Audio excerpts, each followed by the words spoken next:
Hello दोस्तों, स्वागत है आप सभी का। आज बहुत दिनों के बाद एक बार फिर से वीडियोस को शूट करना शुरू कर रहे हैं। बीच में बहुत सारे लोगों के प्रश्न भी रहे हैं। एक चीज़ आप लोगों से अनुरोध रहेगा कि जिस ड्यूरेशन के अंदर अगर लिखूं कि इस समय तक बिज़ी हूं, तो वहां पर कम से कम कॉल का प्रयास करें, क्योंकि वहां पे आप लोगों को इतने अच्छे से एंटरटेन नहीं कर पाएंगे।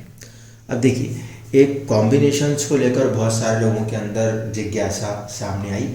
वो ये कि ग्रह जो हैं उनकी युति उसको कैसे पढ़ा जाए।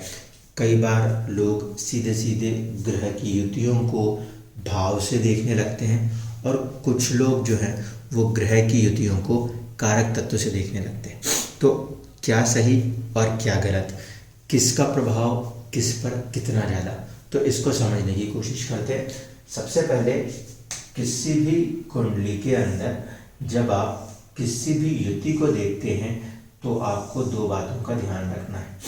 पहला ये कि वो जो युति बन रही है वो आपके चंद्र कुंडली या लगन कुंडली दोनों से देखनी पड़ेगी। मान लीजिए ये एक लगन कुंडली बना देते हैं, तो ये वाला पहला भाव जो है ये इंपॉर्टेंट हुआ। चंद्र कुंडली भी जब बनती है तो चंद्रमा जहाँ है उसको पहला भाव मानते हैं। दोनों ही स्थितियों में सबसे पहली जो चीज चेक करनी है वो होता है कि आपका ग्रह कारक है कि नहीं। अगर ग्रह कारक है तो वो अच्छी स्थिति कही जाएगी, अन्यथा उस योग के अंदर कुछ ना कुछ डिस्टर्बेंसेस आ जाएंगे। तो सबसे पहले किसी भी कुंडली के अंदर आप एक तो लगन कुंडली और दूसरा चंद्र कुंडली दोनों को उठाएं। दोनों को उठाने के बाद चंद्रमा जहाँ कहीं भी आपकी कुंडली में है उसको एज ए लगन ट्रीट कर लेंगे, वो चंद्र लगन कुंडली बन जाएगी। उन दोनों ही केसेस में आपको कारक ग्रह और अकारक ग्रह निकालने पड़ेंगे। ठीक है। कई बार क्या होता है कि आपकी कुंडली में लगन से तो ग्रह अच्छी स्थिति में आ जाएंगे, कारक स्थिति में दिख रहे होंगे, चंद्र कुंडली से वो जो है अकारक स्थिति में दिखेंगे, तो फिर उसका जो प्रभाव है वो मिक्स्ड हो जाएगा। मटेरियली चीज़ें अच्छी हो रही होंगी लेकिन फिर भी मन दुखी होता नजर आ सकता है। इस बात पे ध्यान रखिएगा। अब कारक क्या, अकारक क्या, तो देखिए, कारक के लिए जब हम बात करते हैं तो वो कंडीशन होती है आपका फर्स्ट हाउस लॉर्ड कारक है। ठीक है, इसको मैं के से लिख देता हूँ।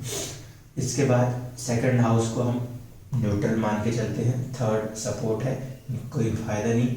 फोर्थ हाउस जो है ये डिपेंड करता है कि इसके स्वामी की राशि दूसरी कहाँ पर आ रही है, तो फिर अगला कारक बन जाता है आपका फिफ्थ हाउस।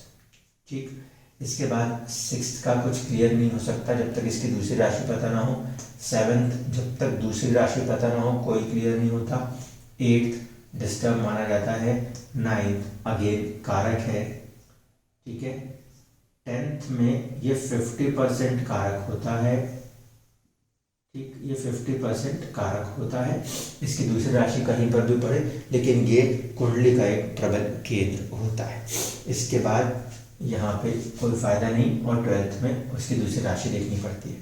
तो आपको अपने जन्म लगन कुंडली और साथ ही साथ चंद्र कुंडली दोनों से ये देखना है कि जिस भी ग्रह की हम बात कर रहे हैं वो या तो लगन का स्वामी है, पंचम का स्वामी है, नवम का स्वामी है या दसम का स्वामी है, तब उसकी स्थिति थोड़ी सी अच्छी है। उससे बनने वाले योग जो हैं वो अगर लगन से बनते हैं तो आपको प्रैक्टिकल रूप में, मटेरियल रूप में किसी ना किसी तरीके से ग्रोथ दिखाएंगे।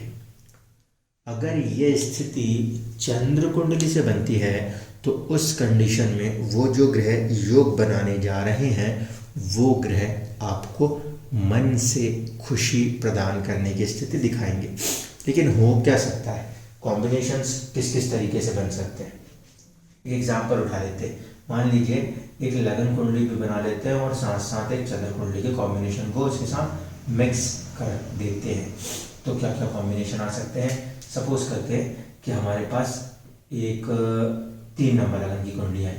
ठीक है, 3, 4, 5, 6, 7, 8, 9, 10, 11, 12, 1 और 2।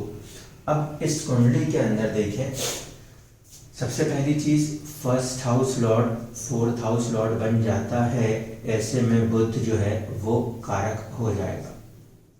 ठीक है, बुध कारक हुआ तो इसका मतलब है ऐसे लोगों की कुंडली में अगर ये चंद्र कुंडली हो या लगन कुंडली हो तो बुध पॉजिटिव तरीके से कार्य करता हुआ नजर आ सकता है।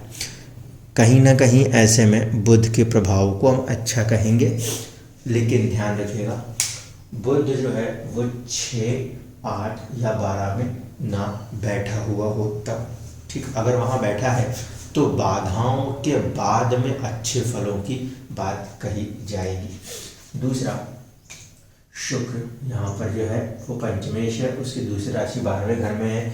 12वें घर में होने के कारण कुछ खर्चे, कुछ चुनौतियाँ दिखाएगा, लेकिन फिर भी वो आपको पॉजिटिव रंग दिखाएगा, कुछ ना कुछ अच्छा करने की कोशिश करेगा। तो दूसरा कारक इस केस में हम शुक्र मानेंगे। अब यहाँ तक की बात समझ में आती है आपको कि बुध शुक्र ये कारक हो गए। इसी तरीके से शनि को देखेंगे तो वो एक अष्टम भी है और एक नवम भी है। ऐसे स्थिति में उसको हम तटस्थ मानते हैं। ठीक है, तो वो कंडीशन हमारे लिए हो जाती है न्यूट्रल ले लेंगे। न्यूट्रल है ऐसे में कौन? शनि, सैटर्न। अब जब योग कॉम्बिनेशंस की बात हो रही, मान लीजिए कुंडली के अंदर बुध ने शुक्र के साथ संबंध बना लिया, तो कॉम्बिनेशन में तो आप ये देखेंगे कि कहीं ना कहीं एक प्रकार से शुक्र यानी कि वैभव, उसका संबंध बुद्धि के साथ है या फिर वाणी के साथ है। ठीक, प्लस पॉइंट हो गया। ये तो कारक तत्वों के संबंध हो जाएंगे। ऐसे में जब कभी बुध और शुक्र का कॉम्बिनेशन आया तो हमने हमेशा ये मान लिया कि बुद्धि जो है, एजुकेशन जो है, उसमें शुक्र का प्रभाव रहा है। ऐसे लोगों की एजुकेशन के अंदर कहीं ना कहीं अकाउंट्स या फिर जो बिजनेस है या calculation of for the money है, वेल्थ है, उसको लेकर ज़्यादातर ऐसे लोग पढ़ाई करते हुए नज़र आए हैं। चार्टर्ड अकाउंटेंसी से लेकर अकाउंटेंसीज़ के सब्जेक्ट बहुत ज़्यादा देखने को मिले हैं जब बुध शुक्र का नॉर्मल नेचुरल कॉम्बिनेशन मिल जाता है किसी भी कुंडली में तब।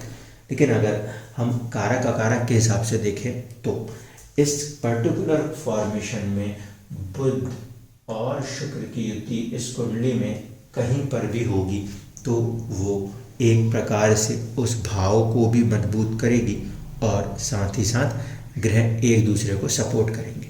लेकिन क्या इनका जब रिजल्ट कहेंगे तो क्या बिल्कुल पॉजिटिव रिजल्ट कहेंगे? नहीं। इसके रिजल्ट को हम इस तरीके से रीड करेंगे कि बुध का संबंध यदि शुक्र से है तो केंद्र का संबंध त्रिकोण से तो है, वो प्लस पॉइंट है। कितना प्लस लेंगे तो हम यहाँ पे बोलेंगे कि मूल त्रिकोण राशि जो है वो शुक्र की आपके त्रिकोण में आती है, इस कारण से ये पॉजिटिव होगा। अब ये पॉजिटिव होगा ऑलमोस्ट 80% तक। 20% जो रिजल्ट है वो शुक्र का किस तरफ चला जाएगा? 12th हाउस की तरफ। तो चिंताएं, खर्चे, विदेश, कुछ ना कुछ चीज़ें जो हैं इस कॉम्बिनेशन के रिजल्ट्स के साथ लगी रहेंगी, भले ये कारक कॉम्बिनेशन क्यों ना हो। दूसरा, मान लीजिए इसमें से बुध का संबंध शनि से बन जाए या शुक्र का संबंध शनि से बन जाए। उस कंडीशन में बुध का संबंध यदि शनि से बना, देखिए समझिएगा, बुध का संबंध यदि शनि से बना तो ये पहले और चौथे का संबंध 8वें से और 9वें से दिखाएगा। 8वें और 9वें में 8वें को हम अकारक मानते हैं और 9वें को कारक। इस स्थिति में चीज़ें जो हैं वो अड़चने, बाधाओं के साथ कॉम्बिनेशंस रिजल्ट करेंगे। बट इसकी जगह यदि कॉम्बिनेशन शुक्र से बन गया तो शुक्र से बनने वाला शनि का कॉम्बिनेशन जो होगा वो ज़्यादा पॉजिटिव मान लिया जाएगा कंपेयर टू बुध और शनि के कॉम्बिनेशन को। क्यों? क्योंकि देखिए, जैसे ही शुक्र का संबंध शनि के साथ बनेगा तो दो त्रिकोण के स्वामी एक साथ आएंगे। पहली बात, ये कोई केंद्र त्रिकोण राजयोग की स्थिति तो बनेगी नहीं। बुध शनि जो है वो एक तरीके से केंद्र त्रिकोण राजयोग बना रहे हैं, लेकिन अष्टमेश शनि के कारण उन केंद्रों में बहुत ज़्यादा तकलीफें, बाधाएं, दुख तत्व जुड़ जाएगा। शुक्र और शनि यदि कंबाइंड हो जाते हैं तो ऐसे केस में फ़ायदा इस बात का है कि एक तरफ दो त्रिकोण के स्वामियों का संबंध है और साथ ही साथ एक तरफ से अष्टमेश का संबंध द्वादशेश से होगा। 8वां और 12वां आपस में कंबाइंड भी हो गए तो वो एक दूसरे को काटने की कोशिश करते हैं, जिस कारण से शुक्र और शनि का यहाँ पे जो संबंध है वो थोड़ा सा बेहतर संबंध कहा जा सकता है कंपेयर टू बुध और शनि से, क्योंकि शुक्र द्वादशेश होना और शनि का अष्टमेश होना ये दोनों एक दूसरे को न्यूट्रलाइज करने के लिए पॉजिटिव कॉम्बिनेशन बन जाएंगे। अब अकारक ग्रहों से उठा के देखिए, अकारक इसमें क्या हो गया। सबसे पहले तो मंगल अकारक बनता है क्योंकि लग्नेश से मित्रता नहीं दिखाता। फिर दूसरा चंद्रमा का कॉम्बिनेशन जो है वो चुनौतियाँ देने लगता है। तीसरे लेवल पे होता है गुरु, क्योंकि गुरु जो है वो इस लगन के अंदर कहीं ना कहीं बाधकेश का रोल निभाने लगता है। तो अगर कॉम्बिनेशन बनते समय कुंडली के अंदर चंद्रमा या फिर गुरु या फिर मंगल का संबंध बन रहा हो किसी ग्रह से, तो वो कॉम्बिनेशंस कुछ ना कुछ डिस्टर्बेंसेस दिखाएंगे। लेकिन क्या सारे के सारे रिजल्ट नेगेटिव होंगे? बिल्कुल भी नहीं। अगर चंद्रमा ने कॉम्बिनेशन बना दिया मंगल के साथ, तो वो धन योग का निर्माण कर देगा, क्योंकि 2nd और 11th का कॉम्बिनेशन बन जाएगा। लेकिन इस दोनों ही कॉम्बिनेशन में चैलेंज ये आएगा कि छठे के स्वामी से जुड़ने के कारण जीवन में एक से ज़्यादा बार कर्ज की स्थितियाँ पैदा हो जाती हैं, पहली बात। दूसरी चीज़, मान लीजिए कि कॉम्बिनेशन आया, वो आया गुरु का संबंध आ गया शुक्र के साथ, तो गुरु का संबंध शुक्र के साथ यदि बन गया, ये दोनों नेचुरल एनिमी प्लैनेट्स हैं, दोनों आपस में रिलेशन करेंगे तो इनिशियली किसी प्रकार का स्ट्रगल देखने को मिल जाएगा। शुक्र कारक तो है, पॉजिटिव तो है, गुरु बाधकेश है, तो ऐसी स्थिति में शुक्र के प्रभाव में बाधाएं आने लग जाएंगी। लेकिन दोनों ही नैसर्गिक शुभ ग्रह होने की स्थिति में जीवन के अंदर एक प्रकार से पंचम और दशम का कॉम्बिनेशन बनाकर एक अच्छे राजयोग का निर्माण कर देंगे।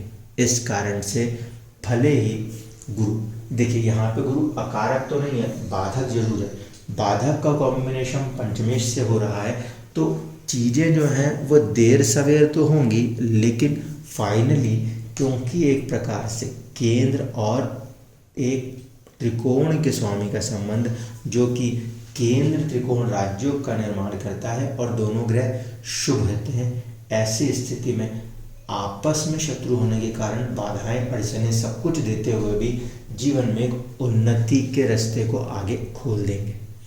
इसके जगह अलग मान लीजिए कि शुक्र का संबंध मंगल से भी हो जाए तो फिर 12वें का संबंध छठे के साथ होकर एक दूसरे को न्यूट्रलाइज करेगा और शुक्र जो कि कारक है वो मंगल के साथ जुड़कर आर्थिक स्थिति को मजबूत करने लगेगा। अब इसका दूसरा रूप समझ लेते हैं। जितनी जगहों पर अकारक ग्रह किसी कारक से जुड़ा है तो कारक ग्रह ने अकारक को पॉजिटिव करने की कोशिश की। शुक्र यदि मंगल से जुड़ा तो शुक्र ने मंगल को पॉजिटिव करने की कोशिश की, मंगल के कारण शुक्र नेगेटिव हो जाएगा, इस बात को नहीं भूलना है। इसी तरीके से शनि के साथ जब कोई ग्रह जुड़ेगा अष्टमेश होने के कारण उस पर शनि का नेगेटिव प्रभाव आवश्यक रूप से देखने को मिल जाएगा।